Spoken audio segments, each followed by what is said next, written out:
போலீசாருக்கு வார விடுமுறை வழங்குவது தொடர்பான அரசாணை முறையாக நடைமுறைப்படுத்தப்படுவதை உறுதிப்படுத்த உயர்நீதிமன்ற மதுரை அமர்வு உத்தரவிட்டுள்ளது. இதுகுறித்த கூடுதல் தகவல்களை தருகிறார் செய்தியாளர் சந்திரன். சந்திரன், வணக்கம். தகவல்களை பகிரலாம்.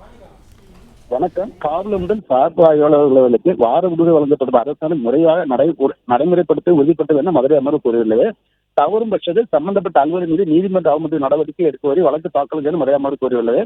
காவலர் முதல் சார்பு ஆய்வாளர் வரை உள்ளவர்களுக்கு வார விடுமுறை வழங்க வேண்டும் என கடந்த 2021ஆம் ஆண்டு பிறப்பிக்கப்பட்ட அரசாணை முறையாக நடைபெற்ற கோரிய வழக்கில் இந்த உத்தரவு பிறப்பிக்கப்பட்டுள்ளது. காவல்துறை குடும்பத்தோடு நேரம் செலவிட்டு மன அழுத்தி உடலத்தில் பேணும் வகையில் அவர்கள் வார விடுப்பு வழங்கி தமிழக முதல்வர் அறிவித்தார். அதன் அடிப்படையில் அரசாணை வெளியிட்டுள்ளது என நீதிபதி கூறுகிறார்.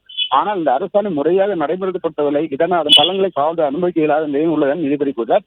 மதுரையை சேர்ந்த காவலர் செந்தில் மதுரை அமர்வு மனு தாக்கல் செய்தார். அதுக்கு காவல்துறை அதிக பணிச்சுமை இருப்பவர் ஓய்வில் பணியாற்ற வேண்டியுள்ளதாகவும் அதனால் காவல்துறையில் புகார் கூறப்பட்டது. இதன் அடிப்படையில் தமிழக முதல்வர் 2021ஆம் ஆண்டு ஒரு நாள் விடுமுறை அறிவி கூறியிருந்தார். அதன் அடிப்படையில் அரசாணை முறை செய்யப்பட்டது. அதன் அடிப்படையில் தற்போது காவலருக்கு போதிய விடுமுறை வழங்கல் என விடுமுறை வழங்க வேண்டும் என கோரியிருந்தார். இந்த வழக்கை விசாரித்து நீதிபதி பட்டுத்தேவானது அரசு ஆணையை முறையாக அமல்படுத்த உறுதி செய்ய வேண்டும்.